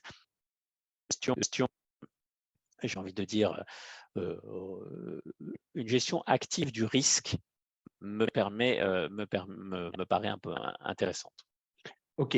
Alors, merci beaucoup pour cette position. Ça va maintenant être l'heure du point marché. Il va falloir faire attention. Vous avez des fois des pertes de son où on vous entend pas très bien. Je pense qu'il y a un peu une faiblesse du réseau Internet. Donc, ce que je vous propose, David, c'est couper votre image pour le point marché. On récupérera peut-être un petit peu de bande passante et on vous entendra mieux. Allez-y, on vous écoute pour votre point marché. Très bien, merci Bernard. C'est toujours un plaisir de vous retrouver pour une nouvelle chronique des marchés. Alors, sur les 2 dernières semaines, on a des marchés actions qui ont rebondi de manière significative. On a quand même pris 9% sur le S&P 500, on a gagné quasiment 9% sur l'Eurostoxx 50. En fait, à ce jour, pour les bourses européennes, le rebond du mois d'octobre, il est quasiment équivalent à celui du mois de juillet. Donc, on a vraiment eu un rebond significatif. Il n'y a finalement que la Chine qui se soit enfoncée encore un peu plus dans le rouge suite au congrès du Parti communiste, sur lequel je reviendrai un peu plus tard dans ma chronique. le rebond des actifs risqués, il s'explique véritablement par deux facteurs. Le premier, c'est celui de la politique monétaire. Le deuxième, c'est celui des résultats des entreprises. Alors, si on peut examiner le premier, donc celui de la politique monétaire. En fait, la Banque centrale du Canada a créé la surprise la semaine dernière en ne relevant ses taux que de 0,5%, donc les 50 points de base, comme on dit, alors qu'on en attendait 0,75. Les révisions de croissance à la baisse se généralisent sur l'ensemble du globe et, si vous voulez, il n'en faut pas moins pour que les investisseurs n'en viennent à espérer une inflexion dans la dureté actuelle des banques centrales. Alors, si la Banque centrale européenne a relevé ses taux de 0,75% la semaine dernière, globalement, on peut s'attendre à ce que cette semaine, la Fed tienne un discours un peu moins restrictif, c'est-à-dire elle remontera certainement ses taux de 0,75 cette fois-ci, mais elle pourrait laisser entendre que les prochaines hausses de taux seraient des hausses de taux de 0,5% plutôt que 0,75% utilisés jusqu'à présent. Donc, en gros, une certaine dégressivité dans le resserrement monétaire. Et c'est dans ce contexte, d'ailleurs, que les taux d'intérêt se sont globalement détendus. Les taux à 10 ans américains sont revenus à 4% après avoir touché 4,2% la semaine dernière. C'était un peu le point haut. Donc, ça, c'était le premier facteur qui est venu soutenir les marchés actions. Le deuxième moteur de la hausse, ce sont les annonces de résultats. Globalement, elles sont meilleures qu'attendues, avec une exception notable, c'est le secteur de la technologie américaine. Google a déçu sur tous les niveaux. Les coûts d'énergie de Microsoft ont augmenté de plus de 1 milliard de dollars par rapport aux attentes. Meta, donc anciennement Facebook, était en baisse de 20%. Amazon a abaissé sa guidance. À la fin, il n'y a que Apple. Apple, c'est le seul nom de la tech qui est ressorti indemne la semaine dernière. D'ailleurs, ça se retrouve dans les performances. La performance du Nasdaq dans ce rebond n'est que de 5%, à comparer aux 9% de hausse de l'indice général des 500 premières capitalisations aux États-Unis. Donc, globalement, ce moteur, donc là, j'ai parlé que des mauvaises nouvelles de la tech, mais en dehors de ce secteur, on a quand même eu des résultats qui étaient meilleurs qu'attendus et ça a été un facteur de soutien assez significatif au cours de ces dernières semaines. Alors maintenant, je voulais revenir sur la Chine et sur le congrès du Parti communiste au cours duquel Xi Jinping s'est fait accorder les pleins pouvoirs. Il faut quand même rappeler qu'à ce jour, maintenant, il n'y a plus aucun potentiel ou réel rival qui siège au comité permanent du bureau politique du parti. Et ce bureau politique, il a intégré dans sa charte le, je cite, rôle central du camarade Xi Jinping. Donc en fait, on a tout qui est en place pour un règne ad vitam aeternam. Et d'après moi, ce n'est pas le pire. Le pire, ce sont les symboles. Et vous avez tous en tête les images qui montrent les agents de la sécurité sortir avec fermeté Hu Jintao de l'enceinte du Congrès. Hu Jintao, c'est l'ancien secrétaire général du Parti communiste chinois entre 2002 et 2012. C'est le président de la République populaire de Chine entre 2003 et 2013, juste avant Xi Jinping. Hu Jintao, c'est l'architecte de l'ouverture de la Chine sur le monde occidental. Le mettre dehors physiquement et devant la caméra, c'est, à mon sens, un avertissement clair envoyé au reste du monde. C'est le signe que désormais, l'idéologie prime sur l'économique, que la politique intérieure prime sur l'ouverture à l'international. C'est le deuxième message clair que nous envoie Xi Jinping. Souvenez-vous, l'an dernier, le gouvernement chinois avait tout simplement rayé de la cote le secteur de l'éducation privée en décrétant que ces sociétés gagnaient trop d'argent. De vous à moi, nous sommes désormais très loin du rêve de croissance et d'intégration à l'économie mondiale qui ont justifié des investissements significatifs sur les actions chinoises. Si vous cherchez de la diversification, regardez plutôt du côté du Japon.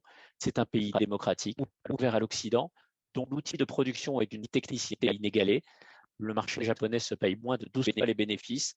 Vendre la Chine, acheter le Japon, voilà pour moi une mesure à prendre pour vos portefeuilles. C'est avec ce point que je vais vous laisser, sachant que mes opinions sur les marchés actions n'ont pas changé. La politique monétaire peut devenir un peu moins restrictive, mais on a encore du mal à estimer quels seront les dégâts causés par la récession qui nous attend. Je ne peux pour le moment que réitérer le message adressé lors de la dernière émission.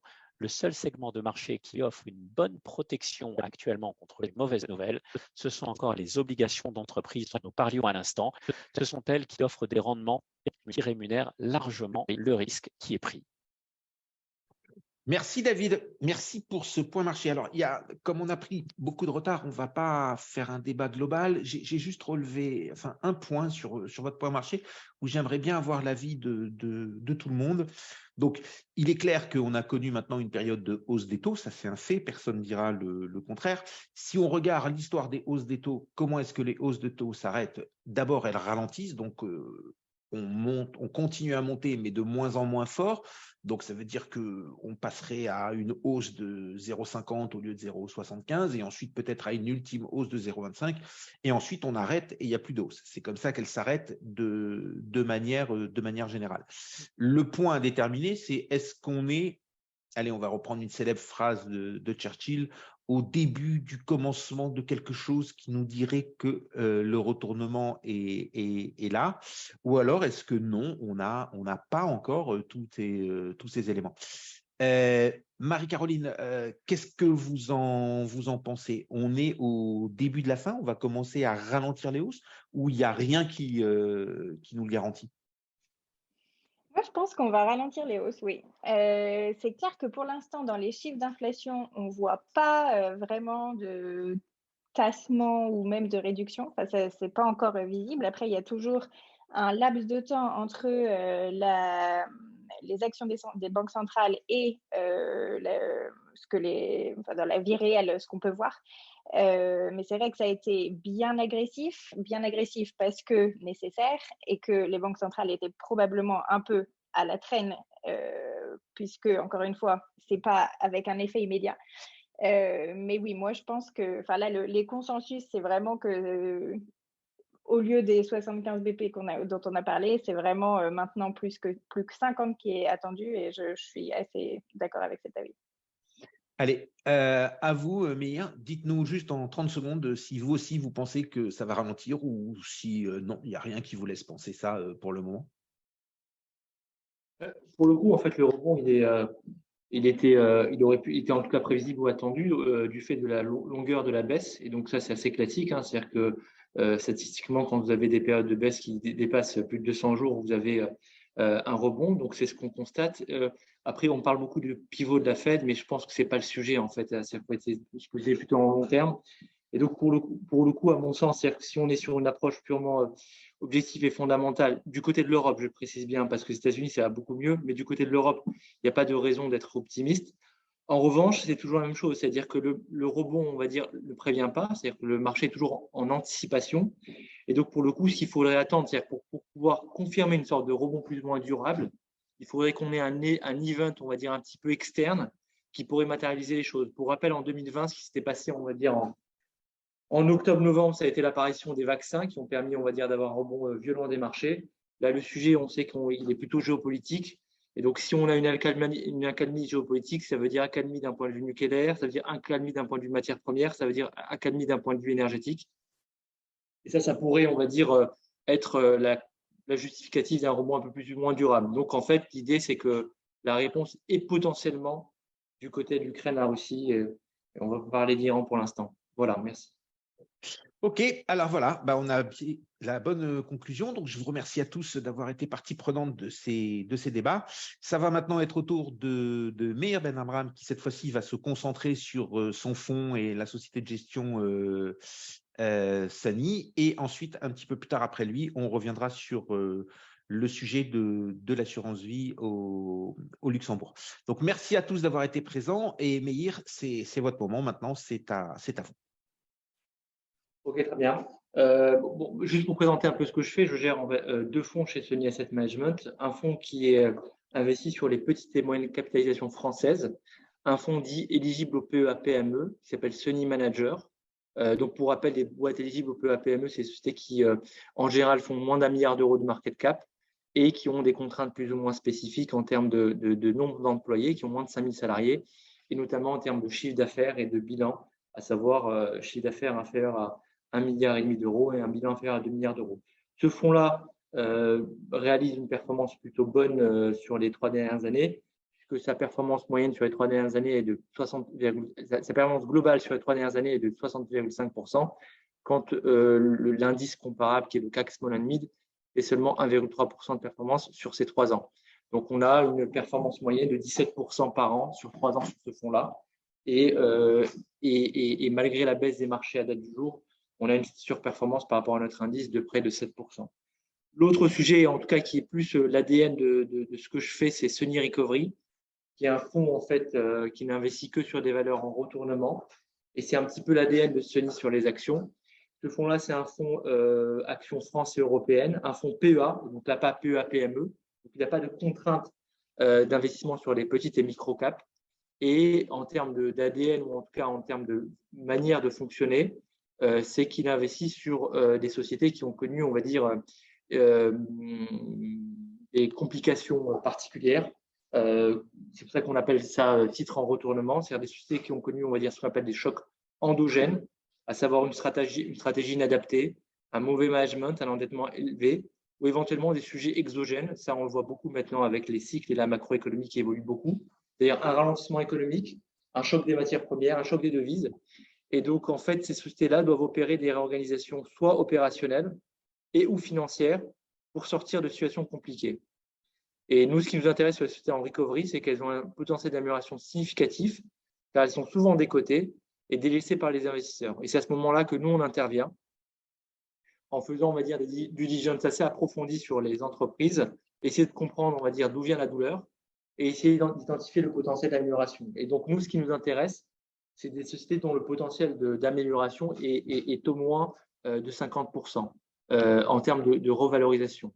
Et ce qui est assez étonnant et contre-intuitif, c'est que normalement, un fonds comme le nôtre, le fonds Recovery, on aurait pu penser au vu d'un marché baissier, puisqu'en fait, on est en Europe sur des baisses de près de 15% depuis le début d'année sur des valeurs comme sur les indices comme le CAC 40. On aurait pu penser que le fonds Recovery aurait pu même sous-performer du fait des sociétés en retournement qui, en général, souffrent des périodes de baisse. Et le fonds Recovery, en fait, fait une performance de moins 6% depuis le début d'année. Et donc, il surperforme de manière assez massive les différents indices. Alors, attendez, je vous interromps. Et vous avez une raison objective à ça? Ou alors c'est parce que, bon, c'est toujours parce qu'on a bien choisi les fonds, mais dans une crise aussi forte, qu'en fin de compte, les sociétés en recovery aient été plus ou moins protégées, est-ce que vous pensez qu'on peut en tirer une règle? Non, on ne peut pas en tirer une règle, parce que là, pour le coup, effectivement, on est plutôt dans une situation d'exception, parce que, objectivement, des fonds en recovery, il n'y en a pas. Excusez-moi juste une seconde. Ouais. Des fonds en recovery, en fait, il n'y en a pas.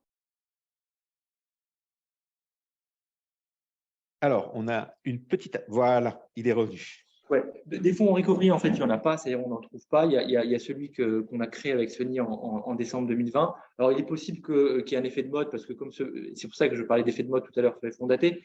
Comme ce fonds a bien marché, donc il est possible qu'il y ait des effets de mode sur des fonds datés recovery en dette ou autre qui puissent arriver. Mais donc dans l'idée, c'est que, et pour reprendre en tout cas la thématique de votre présentation au tout début, et vous avez entièrement raison, Bernard, c'est qu'en fait, pour faire une bonne performance de manière générale, il y a 2 éléments importants. Le premier, c'est éviter les embûches, donc éviter, on va dire, les problèmes, ou en tout cas les sociétés sur lesquelles en fait, vous allez perdre beaucoup. Et la deuxième chose, c'est de trouver, on va dire, des sociétés sur lesquelles en fait, vous allez faire des performances assez importantes. Et c'est comme ça que vous avez une performance globale qui est plutôt bonne. Et donc, typiquement, de la manière dont on fonctionne, c'est effectivement ce sujet de sélection de valeur qui nous permet d'être un petit peu plus ou moins contracyclique, c'est-à-dire de pouvoir éviter les problématiques. Et surtout, quand on s'intéresse à un dossier, donc on l'a fait avec des boîtes de petite taille, type Visiomet, qui est une valeur qu'on a en portefeuille, ou des boîtes de taille plus importante, type Valorec ou autre. Nous, ce qu'on fait, c'est qu'on suit les sociétés en difficulté. On attend, on va dire, un événement particulier. C'est souvent une restructuration financière qui s'opère, qui est souvent dilutif. Et c'est à ce moment-là qu'on intervient. C'est-à-dire qu'on essaye de pouvoir déterminer le bottom, sachant qu'on ne connaît jamais à quel moment la baisse est terminée. Mais on essaie de déterminer le bottom. Et c'est à ce moment-là qu'on intervient plus ou moins massivement, quand on est convaincu que les problématiques passées sont réglées et qu'on va dans un nouveau cycle qui est plus ou moins vertueux. Et donc, c'est ce qui explique en fait pourquoi la perte de ce fonds est plutôt bonne, même dans un contexte qui lui est plutôt très défavorable. Et donc, la bonne nouvelle en théorie, c'est qui peut le plus, peut le moins. C'est que si on retourne dans un marché plus ou moins haussier, ça voudrait dire que potentiellement, le fonds pourrait continuer à faire des performances intéressantes, voire continuer à surperformer en tout cas. D'accord. Et alors, quel est votre process de sélection? Donc, vous détectez d'abord des sociétés qui ont des ennuis. C'est-à-dire que vous êtes à la recherche, en fin de compte, qui a des ennuis. Donc, vous regardez sur les marchés boursiers qui vient de perdre 25%, qui perd 30%, qui fait 2 années catastrophiques. C'est un petit peu comme ça que vous cherchez votre premier terreau, votre premier… Non, en fait, je n'ai pas d'approche quantitative. Hein. J'ai une approche purement… Alors, c'est un travail extrêmement chronophage, besogneux, on va dire.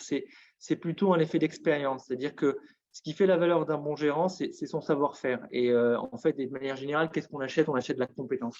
Donc, pour le coup, en fait, ce qu'on fait, c'est qu'une entreprise qui a des difficultés, ça dure longtemps, c'est plus ou moins chronique, mais arriver au constat d'échec, ça peut prendre beaucoup de temps.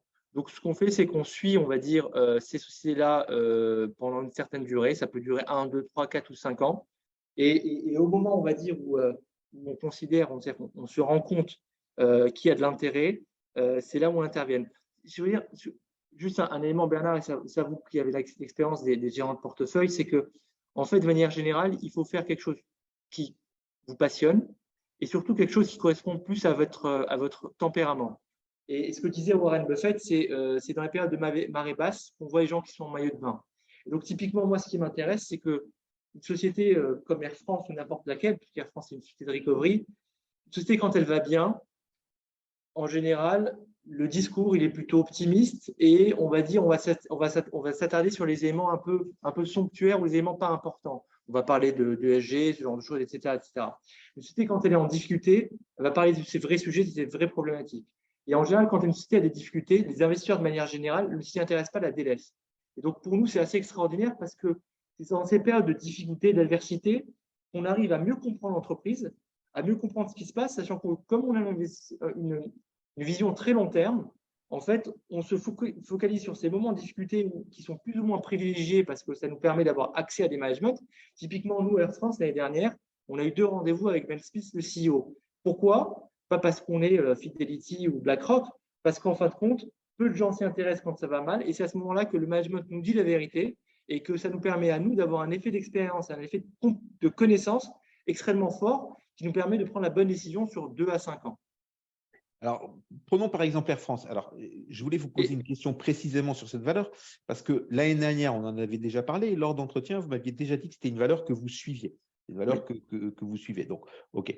Alors, première question. Air France, aujourd'hui, est-ce que vous en avez en portefeuille ou est-ce que vous n'en avez pas? Oui, on en a en portefeuille. Et en fait, ce qu'on a fait, c'est qu'on a participé à l'augmentation de capital à 1,17 €. C'est-à-dire que le titre, on l'a suivi quand ça valait 4,60 € sur la première opération.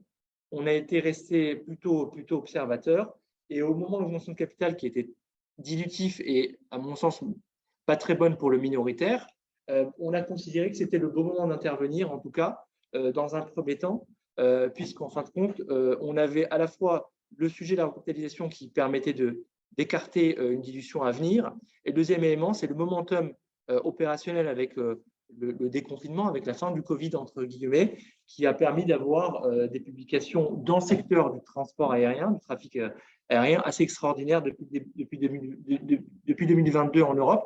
Et pour information, en termes de gains de part de marché, en termes de performance, étonnamment, Air France s'est avéré le meilleur acteur en Europe. Alors, moi, je vais vous dire, je vais juste faire une petite remarque personnelle. Je voyage beaucoup, je prends très souvent l'avion et j'ai envie de vous dire, ce n'est pas étonnamment et ce n'est pas étonnant du tout. Ils ont réussi à remonter leur niveau de service et avoir un niveau de qualité d'accueil client et de qualité de relation avec les clients. Peut-être, comme vous disiez, parce qu'ils ont pu se concentrer sur leur vrai métier, sur les sujets compliqués quand c'était ça, alors que beaucoup d'autres compagnies ont peut-être économisé sur ces services et sur ces sujets en sachant que pour améliorer leur compte, il fallait aussi réduire les coûts. Donc voilà, donc ce n'est pas étonnamment s'ils prennent des parts de marché, j'ai envie de dire, c'est grâce à la qualité de leur travail. Alors, une autre question sur Air France, et après j'ai un autre titre sur lequel je voudrais venir.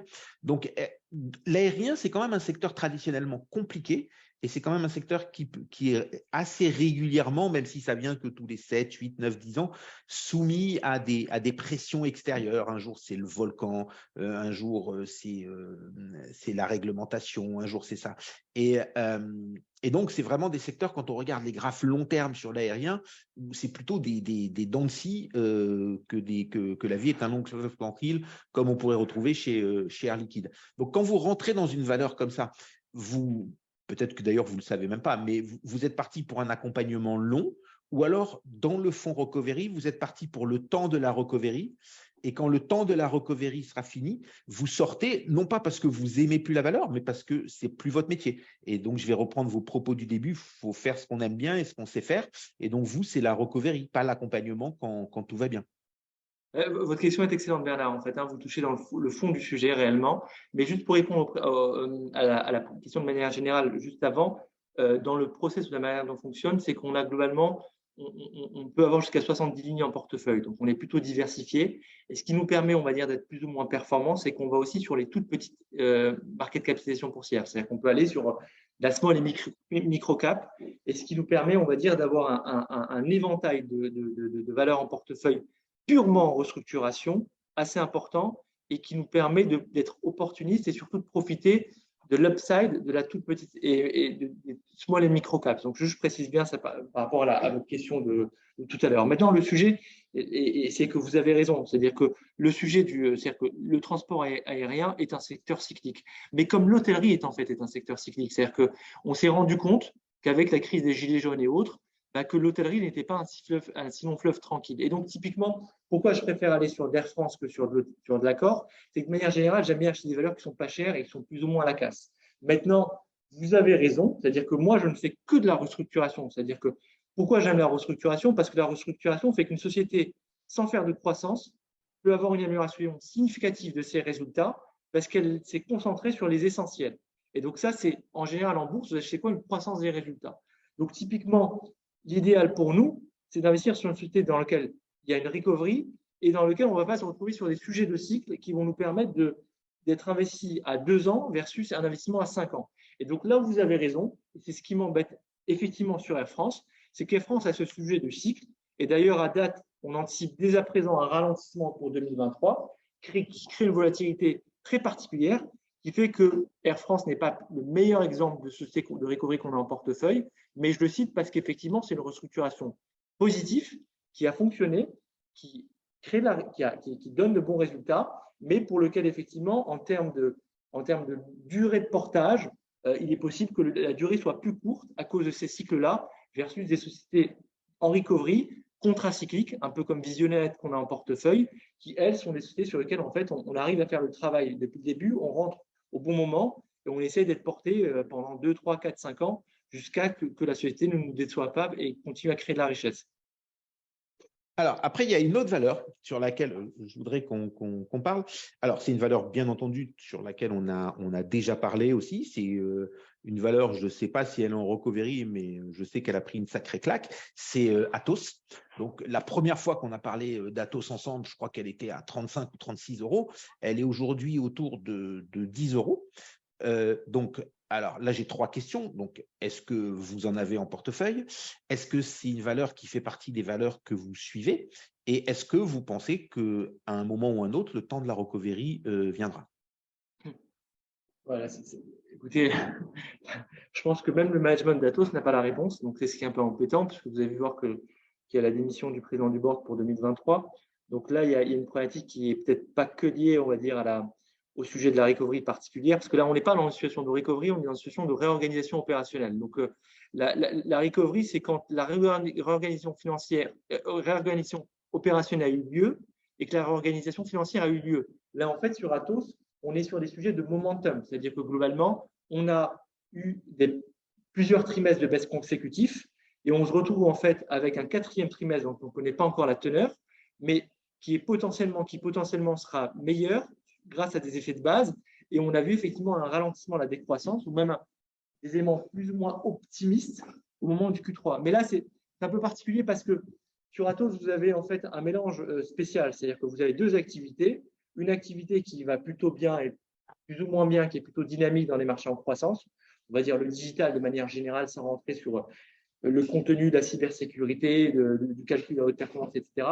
Et l'autre sujet qui est, on va dire, la tierce maintenance, c'est-à-dire que vous faites l'externalisation salariale avec des marges plus ou moins faibles et qui, lui, est en difficulté et sur lequel, en fait, on a une pratique sur les contrats sur lequel la transparence en termes de marge n'a pas été très bonne, d'où, on va dire, toutes les dégradations mécaniques qu'on a connues. Donc, comment, en fait, nous, on intervient de manière générale. Ce que je fais, c'est que il faut toujours éviter un couteau qui tombe, mais j'aime bien les couteaux qui tombent. Donc, en général, ce qu'on fait sur une boîte comme Atos, quand on va considérer que la valeur est déconnectée par rapport, le prix de bourse est déconnecté par rapport à la valeur d'actif, on va mettre un petit doigt, c'est-à-dire on va en acheter 0,1 à 0,2% du portefeuille pour nous obliger à suivre la valeur, et nous obliger à nous casser la tête sur la valeur. Et ensuite, on va commencer à intervenir de manière plus ou moins intéressante quand les éléments vont nous paraître plus ou moins rassurants. Donc, nous, ce qu'on a fait, c'est qu'effectivement, on en a acheté à 8 € récemment sur une nouvelle spéculative concernant une personne qui s'appelle Layani, en fait, qui a créé un cabinet d'ingénierie informatique qui marche plutôt bien, qui fait déjà 400 millions d'euros de chiffre d'affaires, mais avec des marges élevées. En fait, on a eu une annonce assez étonnante, c'est-à-dire une personne externe au marché, non connue, mais qui a un bon track record dans mon côté dans l'informatique, qui s'est associé à un fonds et qui aurait a priori fait un bid avec un prix qui a été déterminé, puisqu'en fait, ils ont fait une offre, et ils l'ont proposé au management qui a été refusé. Donc là-dessus, effectivement, on a mis un doigt un peu plus important parce qu'on a considéré que la dimension spéculative était là. Maintenant, est-ce que c'est une histoire de restructuration qui m'excite? Pour le moment, en fait, on n'a pas encore de visibilité sur une restructuration opérationnelle. Donc là, c'est plus un mix entre déconnexion de valeur d'actifs et aspect spéculatif. Et donc, on en a fait plus, ce qui nous oblige, on va dire, à être en suivi, mais pour le moment, je ne peux pas vous dire que c'est une recovery. Voilà, je ne peux pas vous le confirmer. D'accord, donc le temps de la recovery n'est pas encore arrivé, mais le temps spéculatif est peut-être une OPA même agressive qui pourrait arriver. En tout cas, la valeur vaut le coup qu'on s'y intéresse. Il y a du potentiel pour avoir un retour à de meilleurs niveaux, c'est ça? Pour rappel, sur Gemalto, que vous avez suivi par le passé, Atos, c'est un petit peu le même parcours que Gemalto. Gemalto s'était effondré en bourse, mais à un moment donné, il s'est passé ce qui s'est passé. Et Thales est venu les chercher avec une prime de 50% et c'est parti. Sur Atos, voilà, le sujet spéculatif, il est là, il est indéniable. Maintenant, en termes de valorisation, je ne vois pas une décote majeure à 10 €, mais le côté spéculatif, il est indéniable. Très bien. Eh ben, il ne me reste plus qu'à vous remercier. Mille merci pour ce partage de savoir. Voilà, on a fait un petit peu le tour de ces fonds. Donc, je rappelle, vos fonds marchent très, très bien. Là, vous avez donné le dernier résultat qui était à -6, vous m'avez dit. Et je crois pour recovery. Et je crois qu'il y a une semaine ou 10 jours, vous étiez à -1 ou -2. Donc, vous étiez très, très proche du côté positif. Bon, c'est un petit peu le jeu des marchés aussi. Hein. Ça part un peu dans tous les sens. Mais en tout cas, par rapport à la réalité de vos marchés auxquels on peut vous comparer, c'est vraiment un très, très beau résultat. Et voilà, chapeau bas, on vous en félicite tous. Et tous ceux qui nous ont écoutés il y a 1 an et qui ont acheté votre fonds, ils n'ont pas à le regretter. Voilà, donc on vous dit à très bientôt. Si vous avez des nouvelles à nous annoncer, n'hésitez pas à venir. Autrement, on vous réinvitera régulièrement. Merci beaucoup, Meir. Et au revoir. À très bientôt. À bientôt. Au revoir. Et c'est maintenant au tour de Julien. Julien, c'est toujours notre commentateur le plus patient. Voilà, c'est notre Iceman. Il attend son moment et ensuite c'est toujours très intéressant, donc il n'y a pas de problème. Voilà. Donc aujourd'hui, on a décidé de parler ensemble des garanties du contrat luxembourgeois. Il y a toujours un mot mythique. Alors, c'est le mot qu'utilisent les vendeurs. Ils vous disent le triangle d'or et puis ils vous jurent par vents et marées que quoi qu'il arrive, ils ne peuvent pas perdre votre sou. Alors, on va essayer de comprendre ce que c'est ce triangle d'or et on va voir si vraiment, quoi qu'il arrive, on ne peut pas perdre ses sous. On vous écoute, Julien. Alors, ce que vous appelez triangle d'or, Bernard, c'est ce qu'on appelle en termes d'assurance vie luxembourgeoise et le fameux triangle de sécurité. Donc, le triangle de sécurité, c'est quoi? C'est l'obligation qui est faite par la loi luxembourgeoise à ce que les actifs qui sont représentatifs des engagements des clients, donc en clair, la prime qui est payée par le client qui souscrit un contrat d'assurance vie à Luxembourg, les actifs représentatifs des engagements de ces clients doivent être déposés elles sont séparées légalement et physiquement des autres actifs de la compagnie. En clair, vous ouvrez un contrat d'assurance vie à Luxembourg, la prime que vous versez, elle va être déposée non pas avec les autres actifs de la compagnie, les autres investissements, la prime est déposée, elle est séparée, elle est ségrégée, elle est déposée sur une banque dépositaire avec laquelle la compagnie d'assurance aura signé une convention de dépôt. Le tout, et c'est pour ça qu'on appelle ça triangle de sécurité, le tout sur le haut chaperonnage, si je puis dire, de notre organisme de tutelle, qui est le commissariat aux assurances. Donc on appelle ça triangle de sécurité parce que cette protection, cette ségrégation des actifs qui est un peu unique en Europe, elle fait appel à trois parties, la compagnie d'assurance, en l'espèce Willins, qui encaisse la prime, qu'elle va déposer auprès d'une banque dépositaire, deuxième acteur, avec laquelle on a signé, avec laquelle on est complètement indépendant et avec laquelle on a signé une convention de dépôt, le tout sous le chaperonnage du commissariat aux assurances, qui est notre organisme de tutelle et qui ne s'occupe que d'assurance. On n'est pas du tout sur un organisme de tutelle comme dans d'autres pays qui va chapeauter à la fois le secteur de l'assurance vie, le secteur de la banque ou le secteur des fonds d'investissement. Et ce commissariat aux assurances, qui est donc notre organisme d'autorité de régulation, va opérer régulièrement des contrôles auprès de la compagnie et des différentes banques, en tout cas des banques dépositaires avec lesquelles on a signé une convention. Ce triangle de sécurité, c'est ça, c'est cette ségrégation des actifs. Quand vous souscrivez un contrat d'assurance vie au Luxembourg, les actifs par rapport à un contrat d'assurance vie auprès d'une compagnie française, vos actifs sont séparés juridiquement et physiquement des autres actifs de la compagnie. Ça, c'est le premier point et le premier mécanisme de protection, c'est ce triangle de sécurité qui ne serait pas complet sans le fameux super privilège. Le super privilège, c'est quoi? C'est dans l'hypothèse où la compagnie est en difficulté, en défaillance, vous, en tant que client, en tant que souscripteur du contrat d'assurance vie auprès de Willins, vous êtes super privilégié pour récupérer vos actifs. C'est-à-dire que par rapport à une compagnie française ou en cas de défaillance ou de liquidation de la compagnie, le client, le souscripteur du contrat d'assurance sera considéré comme un créancier chirographaire. Il viendra même derrière l'État ou derrière les salariés. Lorsque vous travaillez avec une compagnie d'assurance luxembourgeoise, le preneur, le client, lui, vient en priorité, il est super privilégié.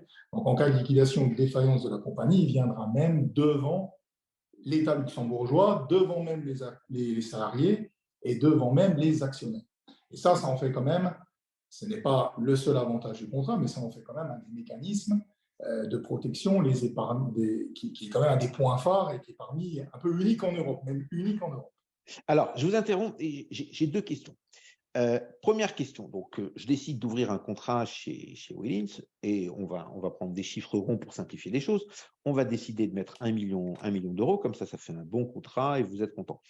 Et vous, ce million d'euros, si j'ai bien compris, vous le mettez tout de suite dans une banque dépositaire qui est la banque dépositaire de Willins, c'est ça? Qui est la banque dépositaire de Willins, qui est une des banques dépositaires avec lesquelles on en a une centaine. La banque dépositaire peut être en France, en Suisse ou à Luxembourg. Effectivement, elle est déposée dans une banque dépositaire. Dans une banque dépositaire. Alors, ma première question, est-ce que c'est sur le compte de Willins dans cette banque dépositaire ou c'est sur un compte dédié pour le client que je suis maintenant que j'ai mis le million chez vous? C'est sur un compte dédié, c'est un peu des deux, c'est un compte dédié au nom de Willins, compte bancaire ouvert auprès d'une banque dépositaire. Puisque lorsque vous travaillez en contrat d'assurance vie, par définition, vous travaillez en titre de créance. Et donc, en quelque sorte, si je puis dire, ça peut un peu choquer, mais l'argent ne vous appartient plus.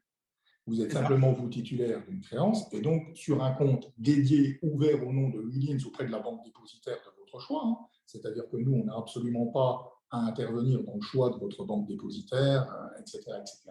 Nous allons ouvrir un compte sur lequel on va déposer votre prime qui sera ensuite investie également par un gérant financier complètement indépendant et externe à Willins. Ça aussi, c'est indépendant. Alors qu'on soit bien d'accord. Donc, c'est un compte en banque qui est au nom de Willins.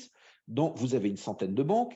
À l'intérieur de ce compte, je ne suis pas le seul client. Il y a beaucoup d'autres gens que vous avez mis. Alors là, j'ai une petite question technique.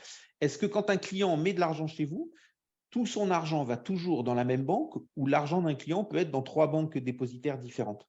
Alors, vous pouvez avoir, bien évidemment, ça dépend du montant de la prime, parce qu'en fait, il y a une question d'efficience au niveau des coûts, mais vous avez tout à fait raison.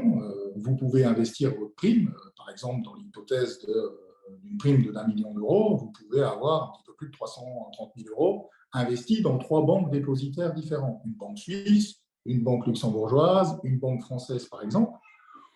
Ça peut permettre, oui, effectivement, de répartir en termes de sécurité, en tout cas de diversifier. Après, c'est également parce que vous avez, au-delà de la tarification, certaines banques dépositaires, sans rentrer dans les détails, mais lorsqu'on parle de private equity, d'investissement de nos côtés, certaines banques dépositaires sont beaucoup plus à l'aise pour refléter la valeur du private equity, la valeur de non-côté que d'autres. C'est ce qui peut expliquer. Mais vous pouvez parfaitement avoir votre prime dispatchée entre 3 banques dépositaires, elles-mêmes, c'est ce tiers géré par 3 gérants différents. OK. Alors maintenant, j'ai des questions. Donc, on a bien compris. Si Wellins fait faillite ou quoi qu'il arrive, de toute façon, l'argent, il n'est pas chez lui. L'argent, il est dans la banque. Vous avez le commissariat aux assurances, votre autorité de tutelle qui va dire, bon, stop, maintenant, on s'en mêle. Il y a M. Veil qui a un petit million chez vous. Ce million, il est là dans telle banque. Il est bien isolé. Il a le droit de le racheter. Enfin, voilà.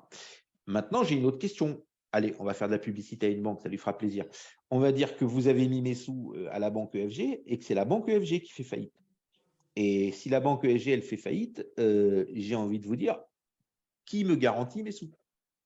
Là, dans l'hypothèse de la faillite de la banque dépositaire, effectivement, ce n'est pas le triangle de sécurité. Les mécanismes assurantiels luxembourgeois, propres à l'assurance luxembourgeoise, n'entrent pas en ligne de compte. Là, effectivement, ça pourrait être le mécanisme luxembourgeois de protection des actifs. Mais le triangle de sécurité, il ne va pas s'opérer en cas de faillite, en cas de défaut de la banque dépositaire. Après, l'un des avantages aussi du contrat d'assurance vie à Luxembourg, c'est que dans l'hypothèse où vous avez une banque, en tout cas dans l'hypothèse où la banque serait fragilisée, et que vous avez des rumeurs comme quoi cette banque reviendrait à être fragilisée, vous pouvez parfaitement switcher de banque dépositaire au sein de votre contrat. Donc, dans notre exemple de 3 banques dépositaires différentes, vous pouvez parfaitement à terme changer ces 3 banques dépositaires parce que vous estimez qu'il y a un risque. Pourquoi pas, on peut imaginer qu'il y a un risque sur certaines banques. Mais le triangle de sécurité et le mécanisme de protection de super privilège, lui, ce n'est pas le mécanisme. En tout cas, ça relève que simplement des actifs qui sont investis et qui appartiennent à la compagnie. Ça ne couvre pas également la faillite, l'éventuel risque de faillite de la banque dépositaire. Ça, c'est vrai. Alors, on va encore poser une question un petit peu plus précise. Donc, j'ai toujours souscrit mon assurance avec 1 million chez Wellins. J'ai dit à Wellins de mettre l'argent chez EFG. Donc, Wellins a décidé de mettre l'argent chez EFG. Pour l'instant, c'est la même chose. Et moi, de manière directe ou un conseiller externe que j'ai, allez, on va faire de la publicité à David, a dit, je veux acheter 7 SICAV de chez Sanso. Et un petit peu de SICAV aussi de Meir Ben Amram de Sony. Voilà, moitié-moitié, on va la faire plaisir à tous les deux. Donc, c'est la banque EFG qui va acheter les SICAV et qui va les détenir donc pour le compte de Wellins sur le compte de Wellins. Là, Wellins contrôle et vérifie que ces SICAV sont bien achetés et elle les tient, ou alors c'est la banque qui les tient. Comment ça se passe un peu et comment se passe ce contrôle sur la banque opérée par Wellins? Ah bah, effectivement, oui. Dans l'hypothèse où vous aurez toujours votre exemple, vous allez signer derrière, c'est du technique, mais ça en fait partie aussi du mécanisme qui est propre à rassurer nos clients et vos investisseurs. Nous, effectivement, vous allez signer une convention de gestion et donc nous, on va vérifier que les fonds sont investis. Puisque le fait que les fonds sont investis, c'est également l'objet du triangle de sécurité, puisque le triangle de sécurité va couvrir les fonds véritablement investis, même s'ils sont en SICAV monétaire. C'est l'importance aussi de ne pas laisser une poche de cash importante sur le compte courant, on va dire classique, propre à votre contrat d'assurance, même s'il était ouvert en Wellins, parce que dans cette hypothèse-là, le triangle de sécurité ne va pas s'appliquer. Mais effectivement, nous, on va vérifier que les fonds ont été achetés Et ensuite, nous, en tant que détenteurs du compte, puisque le compte bancaire, vous l'avez dit au début, il est ouvert à notre nom, nous, on va régulièrement émettre pour vous, investisseurs, vous, preneurs du contrat d'assurance, émettre un arrêté trimestriel. Donc, vous allez avoir de temps en temps envie de savoir comment va évoluer votre épargne. On revient un petit peu à ce qu'on disait en introduction de l'émission. Donc, nous, on va avoir contact avec la banque dépositaire, bien sûr, et avec le gérant également, pour pouvoir vous refléter la valorisation de votre contrat d'assurance vie ouvert chez nous. Les contacts et les contrôles, on les a régulièrement avec les gérants et les banques dépositaires. Oui. D'accord. Et alors, dernière question. Donc, soit j'ouvre un contrat d'assurance vie chez Willins et j'y mets l'argent et il va aller dans le compte de Willins auprès de la banque dépositaire choisie cette fois-ci par Willins. Soit je fais ce qu'on appelle un feed ou un FAS, enfin, c'est-à-dire un sous-compte avec un gérant externe. Et là, ça va dans un compte spécifique dans la banque choisie par moi ou par mon gérant externe. Mais cette fois-ci, dans le compte, c'est vraiment un numéro de compte spécifique. Il n'y a que mon argent. Exactement. Et il n'y a pas l'argent d'un autre. Alors, on peut avoir soit son compte spécifique avec ses fonds et un gérant, soit le compte général de Willins est toujours avec un gérant ou sans gérant. Est-ce qu'il y a une différence de votre point de vue de niveau de sécurité entre ces deux systèmes ou est-ce que le niveau de sécurité est exactement le même si la technique est différente? Non, la technique est différente au niveau de la gestion de portefeuille. Vous l'avez dit, vous pouvez avoir parfaitement un feed et un FAS, un feed géré par un gérant 1, un feed géré par un gérant 2 avec deux banques dépositaires différentes. Donc, vous allez diversifier au niveau des acteurs, etc. Donc, ça fait partie aussi d'une certaine sécurité. Par contre, au niveau du mécanisme du triangle de sécurité, à vos souhaits. Dans l'hypothèse du triangle de sécurité, par contre, il est le même, quel que soit, en tout cas, dans l'hypothèse d'unité de compte, quel que soit le mode d'unité de compte de gestion financière choisi, le mode de sécurité est le même. Et puis également, vous parliez de gérants financiers qui vont gérer en quelque sorte pour le compte de Willins votre argent, votre prime. On ne travaille également, ça aussi c'est important, avec des gérants financiers et des banques dépositaires avec lesquels on a signé un agrément et qui ont reçu également l'agrément du commissariat aux assurances. Donc on ne travaille pas avec n'importe quelle banque, on ne travaille pas avec n'importe quel gérant. Il faut un certain nombre de garanties pour pouvoir effectivement travailler dans l'environnement du contrat d'assurance vie luxembourgeois. Là également, c'est une clé de sécurité pour le preneur. Eh bien, c'est parfait. On a fini. Voilà. Comme d'habitude, on finit avec un peu de retard. C'est comme ça quand on a beaucoup de choses à dire et que c'est des choses intéressantes par des gens brillants. Il faut toujours s'attendre à avoir du retard. Merci beaucoup. Merci mille fois, Julien. À très bientôt. Avec nous pour ce partage d'expérience. À très bientôt. Passez une bonne semaine. Au revoir. La French Radio. Portugal.